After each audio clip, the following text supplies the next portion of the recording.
folks, hello then. So now I thought before we headed back to HQ, I thought, well, we've had a great afternoon out down at the Pradanic Heavy Anti-Aircraft Battery Museum, which has been amazing, folks, and we've got to see the new 3.7-inch anti-aircraft gun. Yeah, the new British 3.7-inch anti-aircraft gun, which is all in amazing condition. It's set up in its original gun pit, and it's exactly right, folks. It should be there. It's what there would have been there during World War II.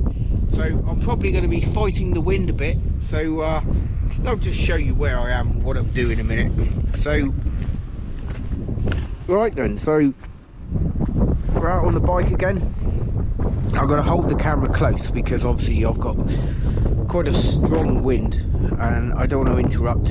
I want to talk to you folks. So there we are, we've got the bike and we've just took the opportunity to come down to a site. Now where we are, I haven't actually been here or filmed this site for a good 2 or 3 years, but I thought I've mentioned it in various videos and stuff, and of course it is relevant to World War II history. It's more World War II history, and the scary thing about this one is, folks, there's not too much of it left, and it seems to be crumbling more and more year after year. And where we are is at the site of the former, there we go, if I come in here the wind might pipe down a bit. This is basically RAF Penolver. Now RAF Penolver was a chain home radar station during World War II, and this one probably counts as Britain's most southerly radar station. Penolver was a chain home low station, so it was its sole purpose was to detect low flying enemy aircraft, and I'll give you a bit of an overview about where we are in a moment. But we're inside the main receiver block, and this was obviously the main operations centre, and we've got some concrete flooring here. This is original concrete flooring, and you can just about see you've got templates of well, where dividing walls would have been and the like, and it would have been it was a very small radar station, and there would have been various bits and pieces in here obviously for the war. And on this end we can see, if we come through this end, we can see we've got a blast wall. Now it also hides this modern, it cites this modern electricity substation inside it, but we've got a blast wall here, blast wall, and there isn't really that many original features remaining, but there are a couple of gems which I'll show you in a moment. So we're down on the Lizard. It's about as southerly as you can get down here at the moment, and this is a public place now. We can, you know, people come and park cars here and walk the dogs or whatever. But we've got the Lizard lighthouse over there, if you can see that, and it's absolutely amazing. And somewhere down here as well, I believe, is the Marconi radar station, another historic site. And just about up there on the horizon you can see the remains of an Orlik post, which is a Royal Observer Corps post-war Orlik post, and the Orlik post is in a really bad state of repair now. If anybody's seen my video from a couple of years ago about the ROC post that's down here, because there is just up there also a 1959 built ROC post, an underground post, which we've actually filmed the inside of through clever use of the camera pole. And we can look at the outside of the receiver block here, which is in a bit of a bad state of disrepair now. And we've also got, there we go, Lloyd's signal station just over there. And I'm going to keep an eye on my kettle, folks, because I've got a bit of a wind problem here at the moment. So how's that doing? Not quite there yet. That's fine, we can go away and turn the gas up a little bit, give it more of a fighting chance. And right, so what we've got here then is we've got two buildings that would have carried the transmitter gear for the radar. And we've also got evidence of it being a radar station, is we've still got the plinths from the mast, folks. From the mast, got one in original condition, and over this way we've got two, and we've also got, which is very unique, folks, and absolutely amazing, this is the remains of one of the stanchions that would have held the radar mast, probably the receiver mast, I'd imagine. There probably would have been a couple of transmitter masts, and a couple of these would have been the larger receiver masts. And this is just amazing, folks. It's made out of some kind of aluminium, and we've also got, looks like a cable duct going into the ground there. So the cable, I'm guessing, would have gone down underneath into one of these buildings, which we'll look at in a moment. And but check out the view, it is absolutely amazing. We've also got over there a third leg platform here. Now all of this is here, has been here for many years, and I'm not entirely sure what year the radar station was decommissioned, but we're walking over what looks like the remains of it. Demolition work, folks. We've got granite and concrete all over the place, and got another concrete plinth here.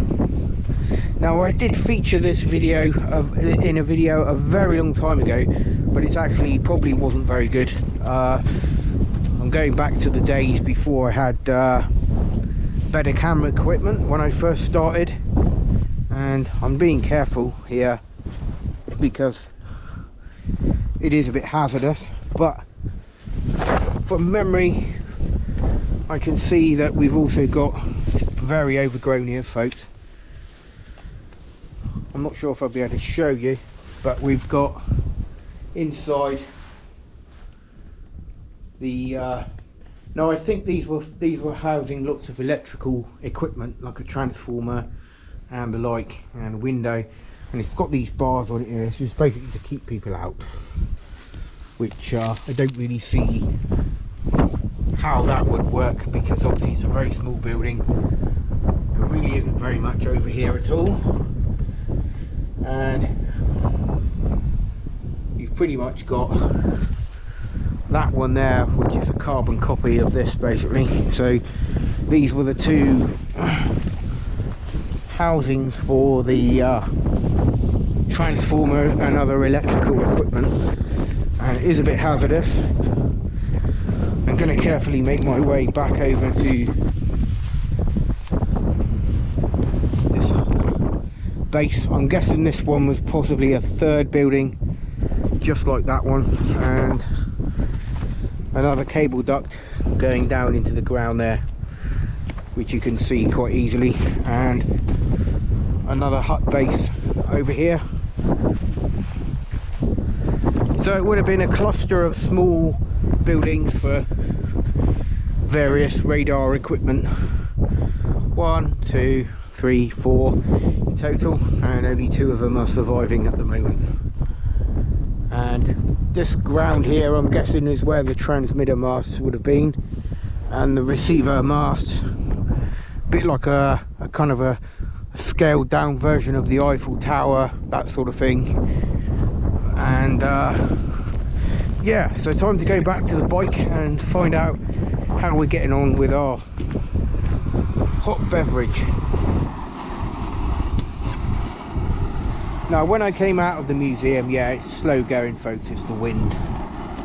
Yeah, so I'll turn the gas up a bit more, because unfortunately I've had wonderful hospitality at the museum, but I haven't actually had an opportunity to have a cup of coffee, folks.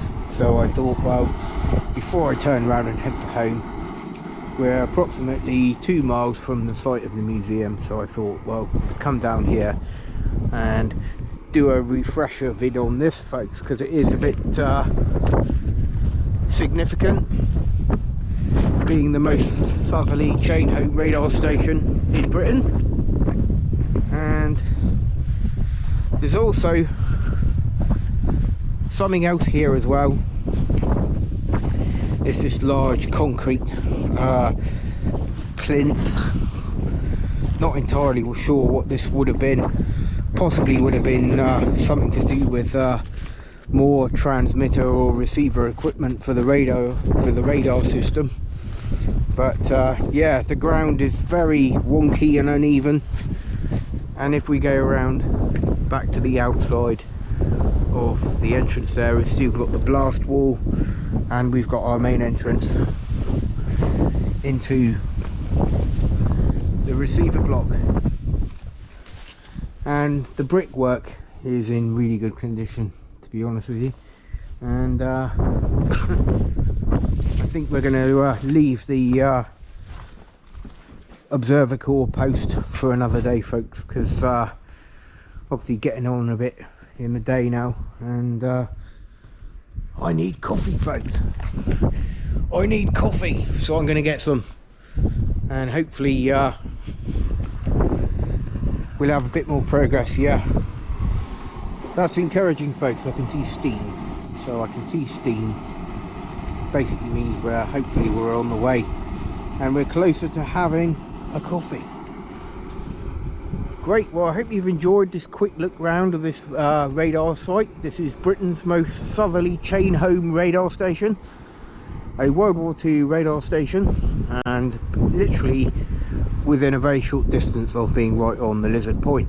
And I think the significance of this radar station would have been high, because obviously being the most southerly point, this is where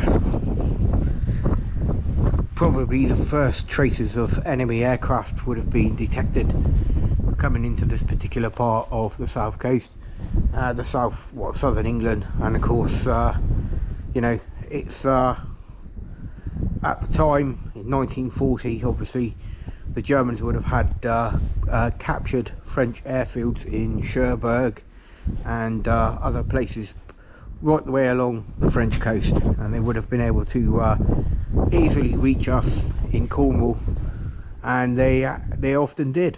So thanks for watching, and I hope you've enjoyed it, and we'll be back soon. Take care, folks.